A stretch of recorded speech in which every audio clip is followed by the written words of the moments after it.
오늘 하나님께서 우리에게 해주시는 말씀은 예레미야 17장 5절부터 11절의 말씀입니다. 예레미야 17장 5절부터 11절의 말씀을 우리 다 함께 한 절씩 교독하도록 하겠습니다. 제가 먼저 봉독하겠습니다. 여호와께서 이와 같이 말씀하시니라. 무릇 사람을 믿으며 육신으로 그의 힘을 삼고 마음이 여호와에게서 떠난 그 사람은 저주를 받을 것이라.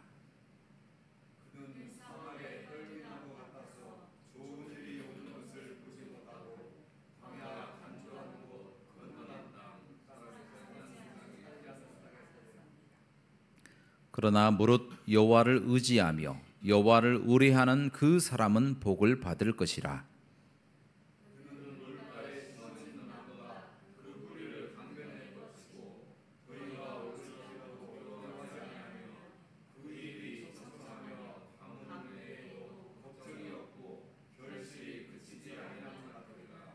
만물보다 거짓되고 심히 부패한 것은 마음이라. 누가 능히 이를 알리오마는.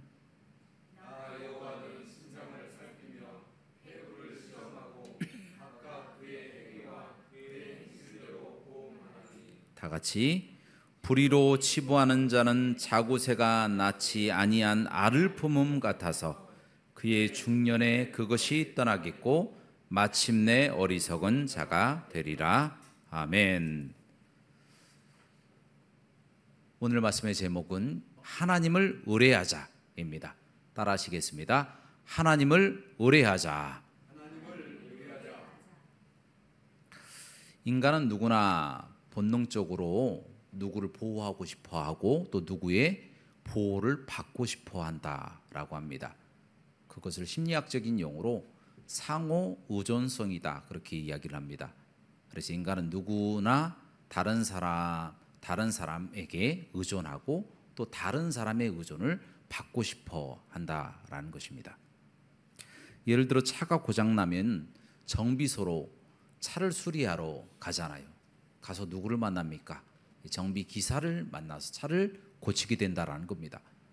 여러분 몸이 아프면 어디를 갑니까? 병원에 가잖아요. 병원에 가서 의사를 만나서 병을 고치게 된다라는 것입니다.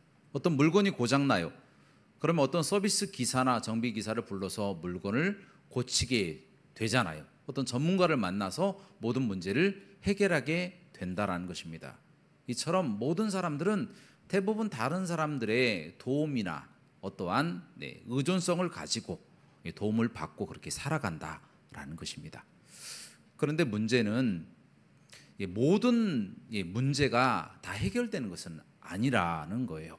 예를 들어서 다른 사람을 의존한다고 하더라도 모든 차가 다 고쳐지는 것도 아니고 모든 질병이 다 치유되는 것도 아니고 모든 물건들이 다 고쳐지는 것이 아니라는 거예요. 전문가의 손길이 닿는다고 할지라도 그도 사람이기 때문에 실수를 하게 되어 있다라는 것입니다. 그리고 또 한 가지의 문제는 어떤 전문가가 고의적으로 실수를 한다라는 거예요. 무슨 이야기냐면 어떤 비용을 더 청구하기 위해서 고의적으로 물건을 고치지 않는다든가 질병을 치유하지 않는다든가 그런 경우도 있다라는 겁니다. 그래서 큰 손해를 입히게 되는 것이죠. 그래서 어떤 사람들 같은 경우에는 한 번이라도 이런 큰 손해를 사람을 통해서 입은 사람들은 사람을 못 믿게 되는 겁니다. 그때부터 사람을 못 믿게 되는 거예요. 어떻게 하면 이 사람이 나에게 해를 끼치지 못하도록 할까? 이런 궁리를 하면서 사람을 늘 경계하면서 그렇게 살아간다라는 겁니다. 여러분도 잘 아시는 조선의 두 번째 왕 태종이라고 그렇게 이야기하잖아요. 태조 이방원은 왕이 되기 전까지 갖가지 술수와 음모의 달인이었습니다. 사람도 많이 죽였어요.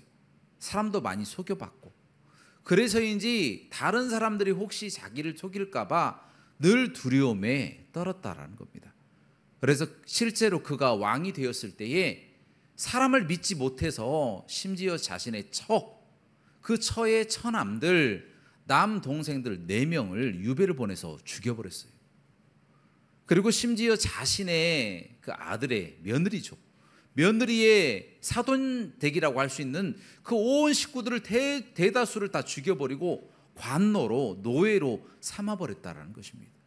그리고 자기가 왕이 되기까지 함께 했던 동료들 있잖아요.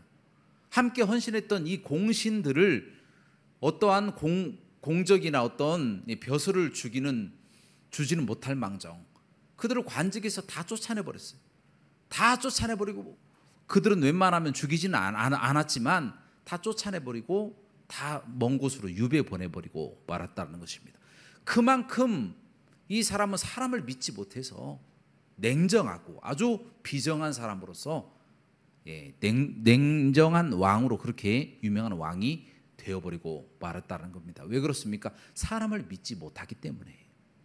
또 반대로 그런 왕을 섬겼던 사람들은 어떻습니까? 괜히 그 왕을 섬겼다가 그런 왕을 믿었다가 얼마나 큰 공경에 처하고 말았습니까? 사람을 믿었기 때문에 이와 같은 일이 생겨버리고 말았다는 것입니다. 여러분, 이 이야기를 통해서 우리에게 주시는 교훈은요, 사람은 필요한 존재이긴 하지만 믿을 수 있는 존재는 아니다라는 것입니다. 오늘 본문 말씀에도 그런 내용이 나와 있어요. 오늘 본문 말씀 5절부터 6절까지 말씀인데 하나님께서 그 사람을 믿는 그 대가에 대해서 그렇게 이야기를 하고 있다라는 것입니다. 자, 오늘 본문 말씀 5절부터 6절 함께 봉독하도록 하겠습니다. 시작. 여호와께서 이와 같이 말씀하시니라. 무릇 사람을 믿으며 육신으로 그의 힘을 삼고 마음이 여호와에게서 떠난 그 사람은 저주를 받을 것이라. 그는 사막의 떨기나무 같아서 좋은 일이 오는 것을 보지 못하고 광야 간조한 곳 건건한 땅 사람이 살지 않는 땅에 살리라. 아멘. 여러분, 이처럼 아무리 사람이 잘 된다고 하더라도 하나님을 떠난 이 힘과 능력, 어떤 권세, 이 모든 것들은 저주로서 귀결되게 되어 있다라는 것입니다. 아무리 노력을 한다고 할지라도 저주의 굴레에서 벗어나지 못하는 거예요. 오늘 본문 말씀에 나와 있는 것처럼 그 사막 한가운데에 있는 떨기나무처럼 건조한 땅에 홀로 외롭게 말라서 비틀어져 죽을 수밖에 없다라는 겁니다. 그리고 아주 건건한 땅, 소금기가 많아서 재배하지 못하는 그런 땅을 소유하게 되어서 먹지 못하고 굶어 죽어가게 된다는 것을 우리 하나님께서 이 말씀을 통하여 우리에게 도전하고 계신다라는 것입니다. 여러분, 이 말씀을 통하여 우리에게 주시는 교훈이 있습니다. 우리가 아무리 우리의 힘과 우리의 능력, 우리의 권세, 우리의 달란트, 우리의 기술과 우리의 부와 능력을 가지고 있다 할지라도, 그리고 그와 같은 능력으로 이 세상에서 잘 나간다, 잘 된다고 할지라도 그것이 만약에 하나님으로부터 떠난 축복과 권세라면 그것은 저주로 귀결되게 되어 있다는 것을 우리가 깨닫고 하나님을 의지하여서 하나님께 의뢰하면서 살아가시길 주님의 이름으로 축원합니다. 여러분, 의뢰한다라고 하는 뜻은 하나님을 의지하고 하나님께 묻는다, 하나님께 붙는다, 하나님을 또 사랑한다, 하나님의 뜻대로 살아간다, 그런 의미들을 갖고 있다라는 거예요. 그래서 모든 문제에 있어서 하나님을 의뢰하며 나아갈 때에 우리가 잘 될 때에도 끝까지 잘 되게 하시고, 우리가 형통할 때도 우리의 능력을 가지고 있어도 하나님께서 그 능력으로 실패하지 않도록 끝까지 형통하는 삶을 살게 하여 주실 줄로 믿습니다. 그리고 두 번째로, 하나님을 의뢰하는 사람은 그렇다면 어떤 복을 받게 됩니까? 오늘 본문 말씀 7절부터 8절까지 이렇게 기록되어 있습니다. 우리 다 함께 봉독하겠습니다. 시작. 그러나 무릇 여호와를 의지하며 여호와를 신뢰하는 그 사람은 복을 받을 것이라.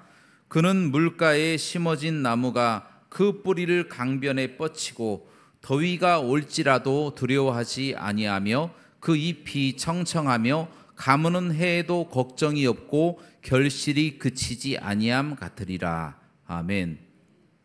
여러분, 이 말씀은 예레미야의 시편이라고 할 정도로 시편 1편 말씀과 그 내용이 일치되어 있다라고 하는 것을 우리가 알 수 있습니다. 복 있는 사람이 어떤 복을 받게 되는지, 왜 복을 받게 되어지는지 그 부분에 관해서 우리에게 명확하게 설명하고 있는 말씀이 오늘 본문 말씀이다라는 것입니다. 어떤 사람이 복을 받습니까? 강변에 심기운 그 뿌리를 박은 그 식물처럼 잎이 청청하고 더위나 가무는 해에도 하나님이 복을 주신다라고 기록하고 있다라는 겁니다. 단지 뿌리가 강변 옆에 박혀 있듯이 하나님께 우리의 뿌리를 두는 그 사람은 하나님의 복을 다 누리게 된다라는 것을 가르쳐주고 있다라는 것입니다. 그 뿌리를 어디에 둬야 된다고요? 하나님께 두는 자, 하나님을 의뢰하는 자, 하나님을 사랑하고 하나님을 의지하고 하나님께 붙어있는 자는 자연스럽게 당연하게 형통의 삶을 살 수밖에 없다라고 우리 하나님이 우리에게 말씀해 주시는 장면이다라는 겁니다. 여러분도 잘 아시는 요셉 있잖아요. 요셉이 이 가나안 땅에서 야곱의 11번째 그 아들로 태어나잖아요. 그곳에서 얼마나 많은 고생을 했습니까? 형들의 핍박을 받다가 그가 이제 애굽으로 팔려가잖아요. 모함을 당해서 팔려가잖아요. 그곳에서 얼마나 고통을 또 많이 겪었습니까? 보디발의 처에 또 모함을 받아서 감옥까지 들어가고 감옥에서도 오래 살았어요. 나올 수 없는, 기약이 없는 그런 감옥에 들어가서 얼마나 많은 고통을 당했습니까? 하지만 하나님께서 결국에는 이 요셉을 그 감옥에서 끄집어 내셔서 애굽의 총리가 되게 하셔서 애굽 사람을 살리시고 히브리 땅에, 이 가나안 땅에 있었던 자신의 모든 가족들까지 먹여서 살리는 놀라운 기적의 형통의 삶을 살게 하셨다라는 것입니다. 그냥 단순하게 보기에는 고통의 삶으로 귀결될 줄 알았어요. 저주의 삶으로 끝날 줄 알았어요. 하지만 요셉의 삶처럼 그 사람들이 보기에는 굉장히 어렵고 힘든 삶과 같이 보여지지만 나중에 결론에 보니까 형통한 삶을 하나님이 살게 하셨다는 것을 오늘 말씀을 통하여 우리에게 도전하고 계신다는 것입니다. 어떤 사람들에게 복을 주십니까? 복 있는 사람들, 하나님을 의뢰하는 사람들, 뿌리가 하나님께 박혀있는 사람들에게는 이와 같이 복을 주신다라고 약속하고 계신다는 것입니다. 그러므로 사랑하는 여러분, 여러분의 모든 삶 가운데 여러분의 힘과 여러분의 능력과 여러분의 또 지혜와 명철, 사람을 의지하지 않고 여러분의 육체와 여러분의 힘을 의지하지 않고 하나님을 의지하면서 하나님을 의뢰하면서 나아갈 때에 하나님께서 여러분의 모든 삶 가운데 형통의 삶을 살아가게 할 줄로 믿습니다. 그러므로 우리는 하나님을 의뢰하며 살아가야 된다라는 것입니다. 마지막으로 외식함으로 하나님을 섬기면 안 된다라는 겁니다. 따라 하시겠습니다. 외식함으로 하나님을 섬기면 안 된다. 여러분, 외식한다라고 하는 말은요, 겉은 치장하지만 속으로 내면으로 들어봤을 때는 보잘것이 없다, 그런 이야기를 오늘 하나님께서 우리에게 도전하고 계신다라는 것입니다. 외식한다. 여러분, 노벨 평화상을 수상하고 아프리카의 성자라고 불렸던 한 사람이 있어요. 그분이 누구십니까? 알베르트 슈바이처라고 하는 그런 사람이에요. 그런데 이 사람이 하나님을 본래는 잘 섬기는 신학자였습니다. 그가 또한 음악가였어요. 그가 또한 의사였습니다. 얼마나 아프리카에 가서 헌신적으로 봉사하며 살았는지 노벨 평화상을 줄 정도로 그렇게 많은 헌신과 봉사의 대명사다라는 것입니다. 그런데 우리가 알버트 슈바이처의 그 신학적인 그런 내면을 알고 보면 경악을 금치 못할 정도입니다. 왜 그렇습니까? 이 알버트 슈바이처의 그 신학 속에는 예수 그리스도가 구원자가 아니라고 이야기하고 있기 때문이다라는 겁니다. 그가 목사였어요. 그가 신학자였어요. 의사였어요. 굉장히 똑똑한 사람이었고 음악가였어요. 그럼에도 불구하고 그는 예수 그리스도가 구세주가 아니라고 이야기합니다. 그러면 예수 그리스도를 누구라고 이야기합니까? 그가 유대적 종말론에 어떠한 잘못된 열광주의에 빠진 미친 사람이다. 그렇게 이야기할 정도로 예수님을 단지 역사적인 예수로 봐버렸던 사람이 바로 슈바이처입니다. 그리고 그가 나중에 죽을 때쯤 되니까 불교에 심취해가지고 불교를 또 섬기는 사람 되었어. 그래서 종교다원주의자로 그의 생이 마감된 것을 우리가 알게 됩니다. 여러분, 이 한 사람의 이 생애를 통해서 우리가 알 수 있는 사실은 단지 명성이 있다고, 단지 헌신 있고 봉사가 있다고, 그가 참된 하나님의 사람이다, 하나님께서 크게 쓰시는 사람이고 하나님의 일을 하는 사람이다, 이렇게 판단할 수가 없다라는 겁니다. 그의 나중을 지켜보니까 그의 모든 명예와 그가 가지고 있는 지식과 헌신과 봉사, 이 모든 것들은 외식이었다라는 것을 알게 되어버린다라는 것입니다. 여러분, 오늘 본문 말씀, 또 우리가 9절부터 11절까지의 말씀에 나오는 내용에 보면요, 굉장히 우리가 충격을 금치 못하는 내용이 있어요. 하나님이 마음을 살피신다는 내용이에요. 하나님이 심장을 살피신다는 내용이에요. 하나님이 마음의 중심을 살펴보셔서 그가 진짜인지 가짜인지 판단해 보신다라고 하는 내용이 나와 있다라는 겁니다. 여러분, 그 말씀을 먼저 한번 봉독하고 같이 말씀을 이어가도록 하겠습니다. 9절부터 11절까지 말씀입니다. 시작. 만물보다 거짓되고 심히 부패한 것은 마음이라.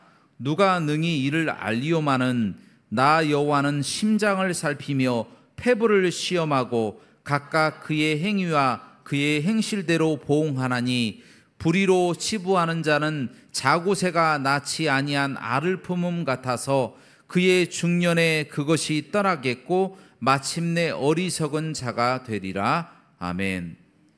하나님은 마음을 살피시고 심장을 살피시고 마음의 중심을 다 살펴보셔서 선악간에 그의 행위와 그의 행실대로 다 심판하시고 보응하신다라고 말씀에 기록되어 있다라는 겁니다. 아무리 겉으로 외식함으로 하나님을 섬기는 것처럼 보일지라도 마음이 그렇게 하나님을 섬기지 않는다면 선악간에 다 하나님이 보응하실 때에 아무것도 받지 못하는 부끄러운 구원을 얻을 수밖에 없다라는 거예요. 심지어 예수 그리스도를 믿지 않는 사람들은 구원조차도 받지 못하는 그런 지경에 이르게 된다라고 하는 것, 여러분 얼마나 충격적인 이야기입니까? 오늘 본문 말씀이 또 11절에 자고새가 나오잖아요. 그 자고새가 닭과 같은 그런 새입니다. 그가 알을 품을 때에 자기 알이 아니고 뻐꾸기 알과 같은 알을 품게 되면 나중에 그 알이 부화가 되면 날아가 버린다라는 거예요. 그렇게 치부하면서 불의로 악한 마음으로 부를 모은다, 치부한다. 그렇게 부를 모으는 것은 나중에 자고새의 가짜 알처럼 다 떠나가 버리고 아무것도 남지 않아서 어리석은 자가 되어버릴 것이다. 하나님께서 그렇게 도전하고 계시는 말씀이 나와 있다는 겁니다. 여러분, 무슨 이야기입니까? 하나님을 섬긴다고 할 때에 외식함으로 섬긴다? 마음이 없이 외식함으로 섬긴다? 그렇다면 나중에 하나님께 받아 가질 상이 없다라는 거예요. 얼마나 충격적입니까? 또 세상에 우리가 예수 그리스도를 믿는 사람이라고 그렇게 이야기를 하지만 실제로 믿는 사람이 아니라고 한다면, 불의로 자신의 의를 위해서 믿는 사람이라고 한다면 나중에 부끄러운 구원조차도 얻지 못하게 된다는 것입니다. 여러분, 그러므로 여러분들에게 도전합니다. 주님을 섬길 때에 마음을 다해서, 충성을 다해서 섬기시길 주님의 이름으로 부탁드립니다. 그러면 하나님께서 그 마음과 뜻과 정성과 힘을 다해 드리는 모든 예배를 다 받으시고 축복하시고 인도하여 주실 줄로 믿습니다. 마지막으로 이야기 하나 하고 말씀을 마치고자 합니다. 미국에서 있었던 일인데요, 어느 날 한 여객선이 이제 항구로 들어오게 되었습니다. 그 항구로 들어오면서 사람들이 이제 내릴 거 아니에요. 내려서 이제 부두로 갑니다. 부두로 걸어가는데 어떠한 여자가 밑에를 잘 보지 못해서 물에 풍덩하고 빠져버린 거예요. 그러니까 사람들이 사람이 빠졌다고 소리를 치기 시작합니다. 사람이 빠졌어요. 소리를 치기 시작하니까 이 선원이 이제 지켜보는 겁니다. 그래서 빨리 구해줄 줄 알았는데 선원이 지켜보기만 하고 이 여자를 빨리 건지질 않는 거예요. 사람들이 선원에게 가서 빨리 건지라고 막 지르책을 해도 가만히 있는 겁니다. 그래서 그 여자가 물속에 들어갔다 나왔다 그렇게 3번이나 할 때까지 가만히 있다가 그 고개가 물속으로 들어갔을 때 선원이 아주 재빠르게 비호같이 날아서 물속에 들어가서 그 여인을 건져냈다. 그리고 그 후에 인공호흡을 통해서 그 여인을 살려내게 됩니다. 그러자 주변에 있는 사람들이 박수는 못 칠 망정 그 선원을 계속 비난하기 시작합니다. 왜 빨리 저 여인을 건지지 않았느냐, 죽었으면 어떻게 할 뻔했느냐라고 자꾸 비난을 하는 거예요. 그러니까 이 선원이 숨을 가쁘게 쉬면서 하는 이야기가, 모르시면 말도 하지 마세요. 저 여인이 숨을 들이키고 힘이 장성하고 자기의 힘으로 첨벙거릴 때는 아무리 힘센 장정이 그 물속에 들어가도 같이 빠져 죽게 됩니다. 그냥 그 여인이 힘이 빠질 때까지 기다려야 됩니다 라고 사람들에게 이야기했다라고 합니다. 무슨 이야기입니까? 자신의 힘으로 살기 위해서 발버둥을 치면 아무리 헤엄의 달인이라고 할지라도 그 여자를 건져내지 못하고 죽어버리는 거예요. 마찬가지로 이 땅에 우리가 살 때에 우리의 힘으로 할 수 있습니다. 내 힘으로 모든 능력으로 이 어려움을 다 극복할 수 있습니다. 나의 육체를 믿고 나의 힘을 믿고 나의 지혜와 나의 명철과 다른 사람을 믿게 되어지면 실패와 좌절만 맛보게 되어진다는 거예요. 내가 할 수 없습니다. 나는 아무것도 아닙니다. 오직 하나님만이 모든 앞길을 인도해 내실 수 있습니다. 그것을 믿고 의지하며 최선을 다하며 나아가면 하나님이 때가 되면 구해내실 때가 있다라는 겁니다.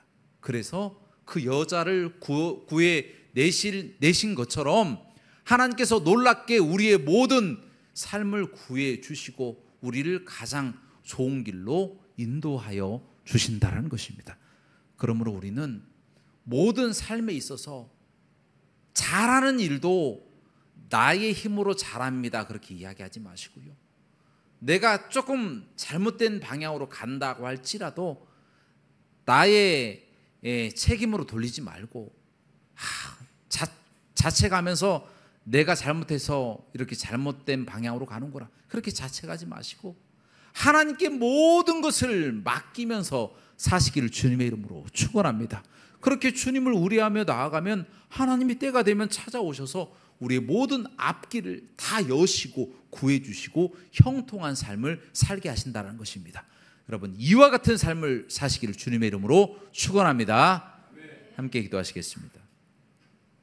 은혜가 풍성하시고 자비로우신 하나님 아버지시여, 우리가 삶을 살아나가는 동안에 잘 될 때 꼭 나의 힘으로 잘 되는 것처럼 생각할 때가 있어요. 또 안 될 때에 스스로 자책하며 내 책임이 아닌가 생각할 때도 있습니다. 하지만 우리는 하나님에게 뿌리가 박혀있는 하나님을 의뢰하는 사람들이기 때문에 어떠한 어려움도 다 극복하고 나가게 될 줄로 믿습니다. 하나님, 우리의 모든 삶을 주님께서 주관하시고 인도하시는 줄로 믿사오니 우리의 모든 앞길 가운데 하나님의 인도하심으로 형통하는 삶을 살 수 있도록 붙잡아 주옵소서. 모든 영광 하나님께 돌리길 원하오며 예수 그리스도 이름으로 기도하옵나이다. 아멘.